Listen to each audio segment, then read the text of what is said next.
Good day, everybody. This is Yin Yang in California with Morsels of a Thought, number 1337. Victoria Rader, Prosper Me, the 35 Universal Laws to Make Money Work for You. Today we're in the Law of Celebration, chapter 16.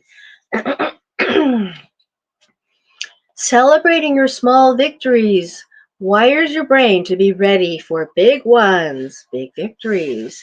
Let me see if I can't straighten this out a little bit better so that you're not completely with me in your face. Okay, that's better. My laptop, as you know, is on the fritz.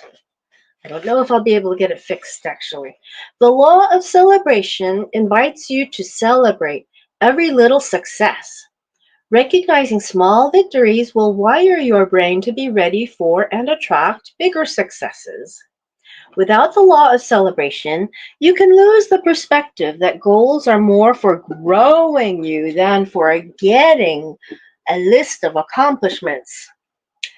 You could also miss the fact that you're indeed hitting benchmarks, which can lead to achievements without ever being fulfilled or satisfied. Applying this law to every small victory is therefore very important to fill our life with a feeling of expanding joy, the reason for prosperity in the first place. If you're not used to celebrating your wins, it might be because a number of negative associations have been anchored with the concept of celebration. Learn to celebrate without guilt, without feeling you owe anything to anyone. Learn to celebrate through appreciation, joy, and genuine gratitude. I've found that some people worry that if they celebrate, they'll be singled out for their success and punished. This can result from generations of punishment and trauma that their ancestors have gone through. In my case, when the Soviet regime came to Russia and Ukraine, my successful ancestors lost everything that they owned. Some were killed. Others were sent into Siberian prisons for their free entrepreneurial spirit. Many of my family were persecuted for being successful, which created deep, damaging subconscious patterns of thoughts and habits about wealth. Take the time to connect with your ancestors and find out what your family's money history is. Thank them for what they have passed on to you as lessons learned and heal some of the past by inviting them to practice the law of celebration.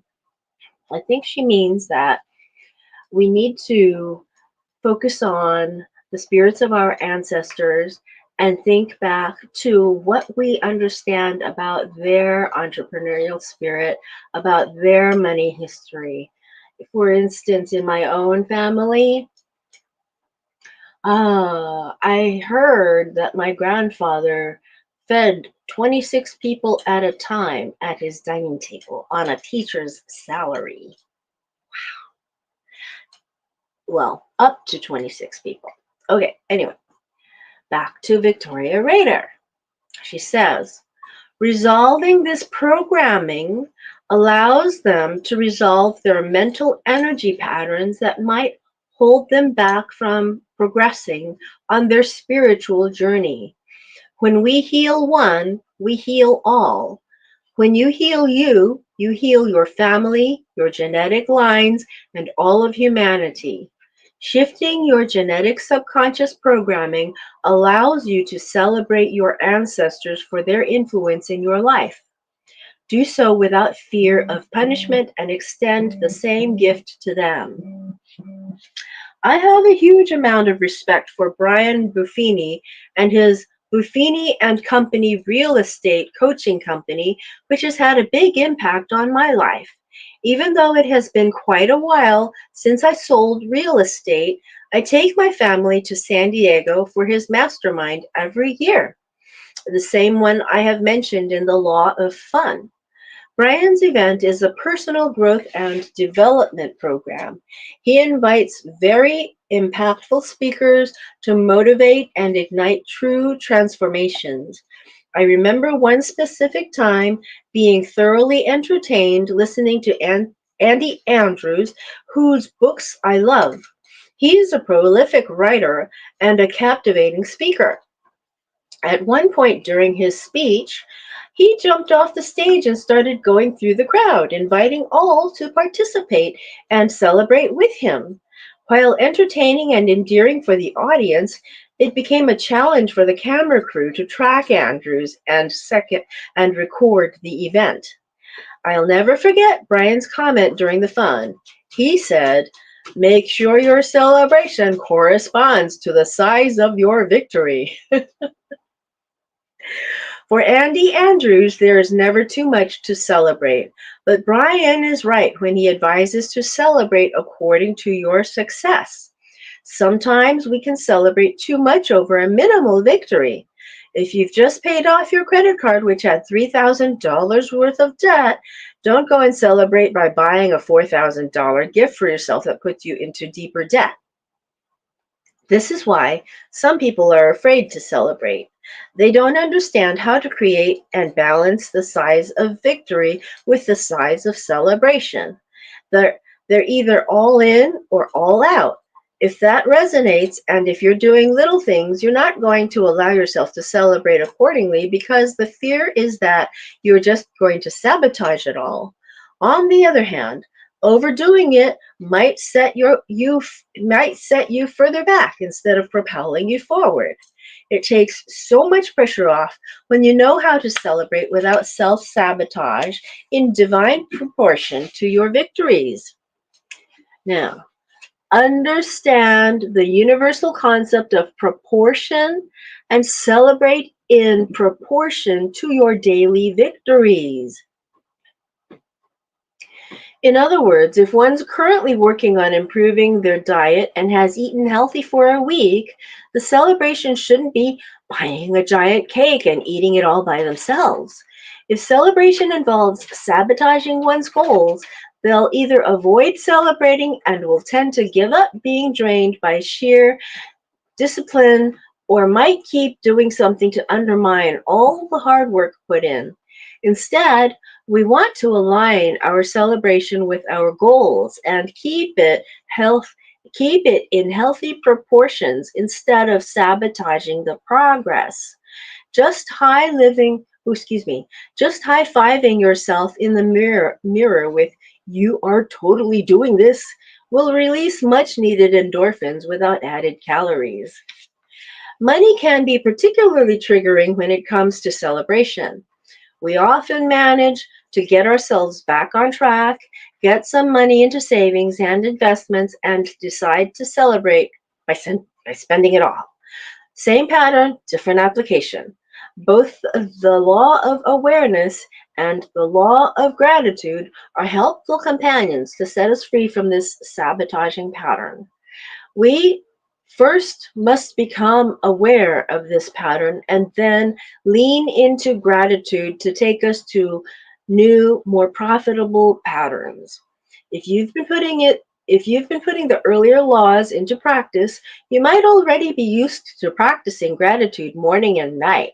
How you start extending this from not only the now, you start extending this from not only the things which are in your possession or which you're creating, but also any small wins. Once a week, make a list of all the ways in which you won that week and set your intention for the wins to come in the following week. I invite you to hold yourself accountable for this because this is going to make you notice all the wonderful things happening within you and push you to be grateful and aware. You can also include appreciating your wins in your daily gratitude practices. Be grateful for more than one small victory every day. It doesn't matter how little they are. It is how much you celebrate them. Even if you felt you had a rough day, I guarantee there will be something you did that day that was a victory. If that's as little as if that's as little as I got out of bed today, That's okay. It's a win. Refocus your attention and start being proud of your wins. As you go about your day, celebrate the moment you do something that keeps you on track toward your goal. It's important you mark the moment by saying, "This is like me. This is me. This is me." This will create neural pathways in your brain to set good habits into motion, making them easier in the future. It is equally important to celebrate your consistent wins as much as your new ones. Let's say you want to establish a new workout routine. You get up, you work out, you do it consecutively every day for 5 months. After all that time, you might have started to take it for granted. Working out has become a part of your routine. If we don't celebrate successful routines, we risk self sabotaging and resetting.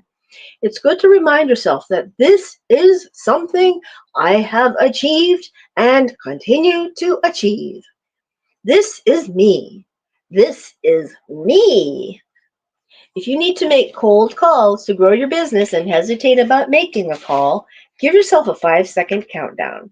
5, 4, 3, 2, 1. Make that call. Make that one call and then reaffirm, this is like me. This is me. This is me. That's a celebration. The celebration doesn't have to mean buying a gift or rewarding yourself, but simply taking a moment to celebrate the fact that you are setting pathways of victory and permitting yourself to succeed. Now, some action steps. Good morning, John Clark. Got out of bed today. Win. Made bed. Win. Yes. Uh-huh. Ooh, how come it doesn't show up? Oh, there it goes. Okay. That's true.